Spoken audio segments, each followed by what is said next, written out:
creepy killer worms are invading France.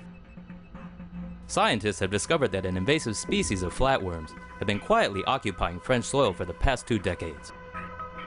They would have gone unnoticed if not for an amateur naturalist who spotted the strange critters in his garden, and a zoologist at France's Museum of Natural History who later identified them as hammerhead flatworms.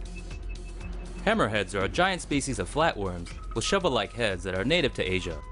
They can grow up to be a meter long and appear to reproduce asexually. Citizen sightings indicate that at least 3 hammerhead species have been in metropolitan France as early as 1999, with 2 others reported in overseas territory. The invasive species feed on earthworms in the soil, secreting small amounts of the paralytic poison tetrodotoxin to immobilize their prey. This neurotoxin is the same one found in fugu, or pufferfish, a Japanese delicacy that's lethal if not prepared properly. Since earthworms help aerate the soil and keep it fertile, the presence of predatory flatworms may threaten biodiversity and drastically affect the ecosystem. Scientists believe the worms were likely transported to Europe via tropical plants, but remain baffled by how they went undetected for almost 20 years. Stay tuned for more creepy crawlies. You'll never go to sleep again without thinking about a centipede in your ear. What has 100 legs and shouldn't be crawling around in your ear canal? A centipede! 14-year-old Arkansas resident Grant Body pulled this thing out of his ear. That's right, it's a freaking centipede. Grant went to bed the other night with an irritating pain in his ear. All night long, the critter crawled around inside Grant's eardrum, causing abrasions and what must have been, to say the least, a pretty awful night. The next morning, Grant felt something wriggling, so this brave young man reached into his ear, grabbed the centipede by the tail, and slowly pulled the 4-inch multi-legged insect out of his own ear. They threw the still living creature in a plastic bag before stopping by Saline Memorial Hospital, where doctors told him there was a bit of damage, but all in all, his ear was going to be okay. Hear, hear! The Body family speculates the creature might have crawled into Grant's ear while he was swimming, so now you have a reason to be terrified of centipedes and swimming. Damn, that's a big bug! Would you have just freaked the bleep out? Or can you keep your cool like this Grant dude? So yucky. Roach in your ear? Don't spray it like this guy did. A man in Chengdu, China decided to take matters into his own hands when a cockroach got stuck in his ear. The 60-year-old man, surnamed Li, was enjoying a good night's sleep when his slumber was disrupted by a sudden pain in his head. Suspecting a bug might be in his ear, Li tried removing the critter with a toothpick, then tweezers, before shaking his head violently from side to side. None of which worked. Li then sprayed pesticide into his ear, which killed the roach but caused his ear canal to swell up. What's more, the roach remained stuck in his ear. After putting up with the pain for 3 days, Li finally went to the hospital where a doctor removed the 1-centimeter-long cockroach from his ear canal. The doctor later advised that anyone facing the same problem as Mr. Li should try pouring mineral oil into their ear to flush out the bug. Ah, get the thing out of my face! Video of a bizarre alien-looking insect crawling across rocks in northern Taiwan has been baffling the interwebs after it was posted on Facebook. The creature was discovered by hiker Meiliang Huang in Xingzhou. When she first saw it, she thought it was barbed wire. Just when she went to pick it up, the object came to life and started crawling around. After posting it to her hiking group on Facebook, members of the group are taking some wild guesses. Some say it's proof of aliens, while others say it could be a new creature born from a genetic mutation that we've never seen before. Entomologists in Taiwan say it's actually Nematomorpha, also known as horsehair worms.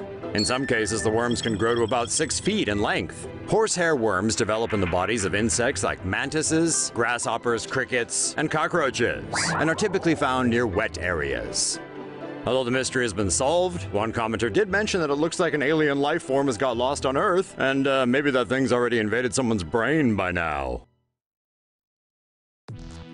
Deadly spiders burst out of banana bunch. A mom and her 7-month-old son were forced out of their home in England for 3 days after a cluster of spiders burst out of bananas from a local supermarket. Gemma Price from County Durham picked off a banana from a bunch she bought at an Asda store on Monday. As she peeled the skin off, a white sack, which she hadn't noticed before, broke, and a bunch of baby spiders started crawling down her hands in pajamas. Price quickly called Britain's emergency number and was told to evacuate immediately and not go back. Price and her son moved to her mother's home across the road. Price said when she called Asda's Stanley branch, the store manager requested that she bring the spiders and banana to customer service for a refund. She then contacted the head office the next day, but they only told her to shake the spiders off your son's clothes and offered her a £50 voucher. Pest control specialists sprayed the property thoroughly. 3 days later, Price and her son were allowed back into their home. Pest control later confirmed that the species in question were Brazilian wandering spiders, whose venom can kill an adult in 2 hours. Male patients often develop painful erections as they die an agonizing death. Asda said their bananas are washed, sprayed, and manually checked for quality in stowaways before being transported to the UK. The company continued to say that as incidents like this are rare, they understand how upset Price is, and they're in contact with her to find a resolution. An Asda spokesperson reassured customers that the chances of finding a spider in their bananas is low. It's even less likely that a tropical spider could survive outside of its warm climate, Asda said. This ant is explosive. Mess with these bugs, Tomo sapiens, and they'll quite literally try to blow you up by tearing themselves a new one. Research published in the journal Zookeys tells of a new species of exploding ant found in Southeast Asia's jungles.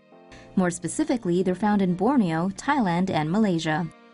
They remained unknown until now because scientists simply didn't know how many types of exploding ants there are.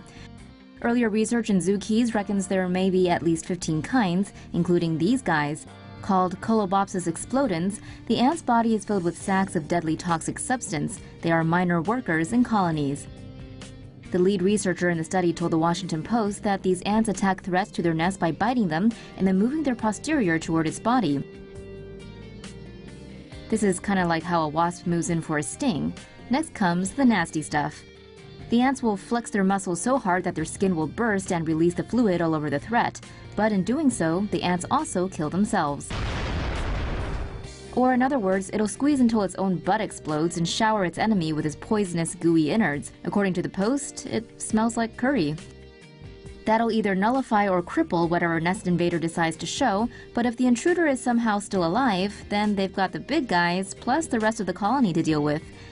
Next, the threat would meet these massively headed insects. These are the colony's major ant workers and act as the second line of defense. According to Nat Geo, these types of ants are mostly female. Ants are superorganisms. Unlike individually minded beings, ant colonies think and act as one. So in a way, death of the exploding ants is similar to what humans would call taking one for the team. But in their case, one being a kaboom and the team being your millions of siblings. U.S. cities experiencing influx of new residents. Bedbugs. Everything is on the up and up in the U.S. You can't deny that. The numbers coming out of the bedbug sector are especially strong and should continue to climb. Baltimore has ranked number 1 on Oregon's annual Top 50 Bedbug Cities list for a second straight year. Baltimore was followed by Washington, Chicago, Los Angeles, and Columbus. Bedbug numbers were reduced after World War II, but have since made a comeback due to increased traveling, regulatory restrictions on insecticides such as DDT, and tolerance to organic pesticides. One research firm found that the bedbug control industry was worth around $611.2 million in 2016, with some analysts estimating industry revenue could hit $1 billion in 5 years. According to one report, hotels spend on average $6,383 per bedbug incident, which includes the replacement cost for soft goods, treatment, and lost business.